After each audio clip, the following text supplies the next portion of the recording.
আমাদের রংপুর ৩ আসনে যে সকল শহীদ পরিবার এবং আহত আছে, আমাদের মাননীয় সংসদ সদস্য রংপুর ৩ আসনের এমপি মহোদয় জনাব বেলাল স্যারকে বলতে চাই, আপনি কি একটা বারো আমাদের এই জুলাই শহীদ পরিবারের বাসায় গিয়ে কি খোঁজ নিয়েছেন? তারা কি অবস্থায় দিন পার করতেছে, তারা কি করতেছে, এইসব কি কোনো খোঁজ নিয়েছেন?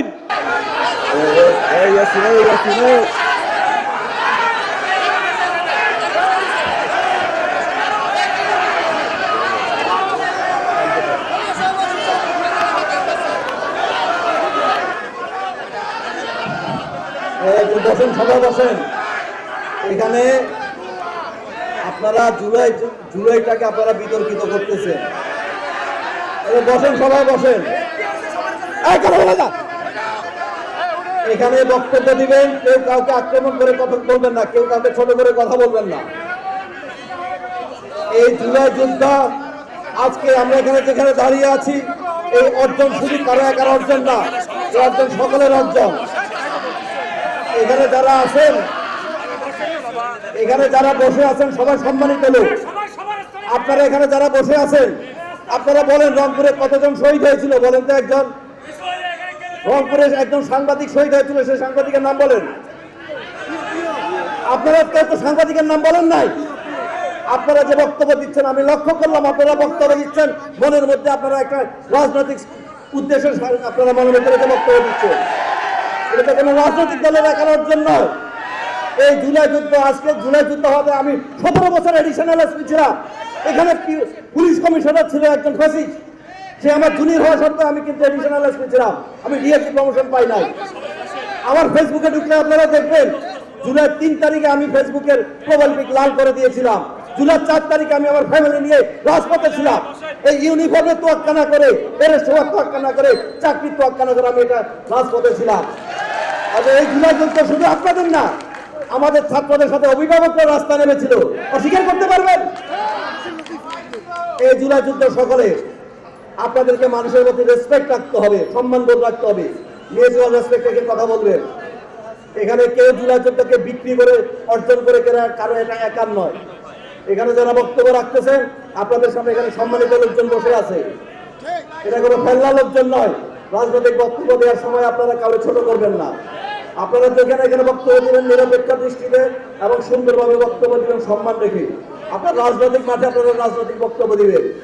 এখানে কোনো রাজনৈতিক বক্তব্য কাউকে ছোট করে কারো অসম্মান করে বক্তব্য দিবেন না। যারা এরপরে বক্তব্য দিবেন বক্তব্য সংক্ষেপ করবেন। আপনারা নিজেরা সস্তা হাততালি পাওয়ার জন্য বক্তব্য দিবেন না। সবাইকে সম্মান রেখে, মিউচুয়াল রেসপেক্ট রেখে, সমাজের সকলের প্রতি সম্মান বোধ রেখে আপনারা বক্তব্য দিবেন। আমি প্রসঙ্গক্রমে বলতেছি, আপনাদের এই দ্বন্দ্বের কারণে ফ্যাসিস্টরা আজকে রোকেয়া ইউনিভার্সিটির মতো জায়গায় ফ্যাসিস্টরা এখানে ঢুকে যাওয়ার চেষ্টা করতেছে। এটা তো আপনারা দায়ী। এখানে যদি ফ্যাসিস্ট কখনো মাথা তুলে দাঁড়াতে চায়, চেষ্টা করে, তাহলে আপনাদের এই বিবেক, আপনাদের এই দ্বন্দ্ব সেটার জন্য দায়ী থাকবে। আপনারা এই দ্বন্দ্ব তৈরি করবেন না, এই দেশকে আর পিছিয়ে দিবেন না। এই দেশ যতটুকু পিছিয়ে গেছে, এখন এই দেশকে সামনে নিয়ে এগিয়ে নেওয়ার সময় আমাদের। জুলাই যোদ্ধা সম্পর্কে আপনারা এখানে জানেন, আপনারা বলেন তো কতজন আহত জুলাই যোদ্ধার গ্যাজেট হয়েছে বলেন, একজন বলেন। 16,000। পরিসংখ্যান আপনাদের কাছে নাই, লেখাপড়া করেন না, স্টাডি করেন না, বক্তব্য দিতে আসেন। 16,000 আহত জুলাই যোদ্ধার গ্যাজেট হয়েছে এবং গ্যাজেটটা এখন কন্টিনিউয়াস প্রসেস, চলমান প্রক্রিয়া, এটা শেষ হয়ে যায় নাই। এই চলমান প্রক্রিয়ায় যারা বাদ করছে, যাচাই বাছাই চলতেছে, যেটা ফ্যাসিস্টের কেউ আবার জুলাই যোদ্ধা হিসেবে ঢুকে যেতে না পারে, গভর্নমেন্ট সে ব্যাপারে সতর্ক রয়েছে, মন্ত্রণালয় সতর্ক রয়েছে। আবার প্রকৃত কেউ যেন বাদ না পড়ে সে ব্যাপারে সতর্ক রয়েছে। তো 16,000 এটা বড় সংখ্যা, 16,000-এর সংখ্যা আরো বাড়তেও পারে। কাজে এটা কন্টিনিউয়াস প্রসেস, এটা শেষ হয়ে যায় নাই। যারা বক্তব্য দিবেন সম্মান রেখে বক্তব্য দিবেন। আমি পুলিশ কমিশনার, এই রংপুর মেট্রোপলিটনের আইন শৃঙ্খলা দেখার দায়িত্ব আমার, এই হাউসের আইন শৃঙ্খলা দেখার দায়িত্ব আমার, মেট্রোপলিটন এলাকার পুলিশের আইন শৃঙ্খলা দেখার দায়িত্ব আমার। এখানে যারা সম্মানিত বসে আছেন এরা সম্মানিত লোক। এখানে যারা বসে আছেন জুলাই যোদ্ধা, জুলাই আহত পরিবার, নিহত পরিবার এখানে বসে আছেন। আপনারা যারা আছেন এখানে অনেকে আছে জুলাই যুদ্ধ করেন নাই, কিন্তু এখন আপনারা এখানে বড় বড় বক্তব্য দিন বসে আছেন, হাততালি দেবেন। তাদেরকে আমি চিনি। এটা শুধু আপনাদের মধ্যে না, সরকারি চাকরিজীবীদের মধ্যে আমি দেখেছি 5 তারিখের আগে পুলিশের এমন লোক আছে যে জুলাই যোদ্ধা ছাত্র জনতাকে গুলি করছিল, তারা এখন ভালো অবস্থায় আছে।